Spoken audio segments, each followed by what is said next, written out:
കാര്യമായിട്ടൊന്നും ചെയ്തിട്ടൊന്നുമില്ല. നിങ്ങൾ ശരിക്കും ഞാൻ പറയുന്നത് കേട്ടിട്ട് ചെയ്യണമെന്നില്ല. നിങ്ങളൊന്ന് ആ 10 വർഷത്തെ കണ്ണോടിച്ച് നോക്കാം. റേഷൻ കടക്കാർക്ക് കാര്യമായിട്ട് ഇടത് സർക്കാർ ഒന്നും ചെയ്തിട്ടില്ല. ഇനിയിപ്പോൾ നമുക്ക് എന്തെങ്കിലും കിട്ടണമെങ്കിൽ മുന്നോട്ട് പോകുന്നത് ഇപ്പോൾ ഏത് ഇതിലായാലും നമുക്ക് റേഷൻ വ്യാപാരികളെ ഇങ്ങനെ അവഗണിക്കുന്നതിൽ വളരെയധികം വിഷമമുള്ള കാര്യമാണ്. നമ്മൾ ജീവിക്കാൻ വേണ്ടി നടത്തുന്ന ഒരു വ്യാപാര മേഖലയാണ് റേഷൻ വ്യാപാരം. അതിൽ നിന്ന് നമ്മളെ ഒരു ഒറ്റപ്പെടുത്തിക്കൊണ്ട് നമുക്ക് ഏത് തരത്തിൽ നോക്കിയാലും അപകടന മാത്രം.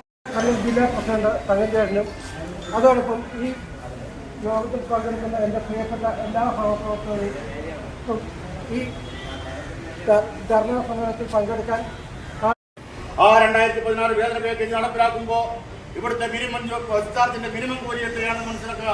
നമ്മൾ ഓരോരുത്തരും അനുഭവിച്ചതാണ്. കേവലം 6 രൂപയാണ് അന്ന് മിനിമം ചാർജ് ഉണ്ടായിരുന്നെങ്കിൽ ഇന്ന് 10 രൂപയിലേക്ക് എത്തിയിരിക്കുകയാണ്. കേവലം 50 രൂപ പെട്രോൾ വില ഉണ്ടായിരുന്നത് ഇന്ന് 100 രൂപയിലേക്ക് എത്തി.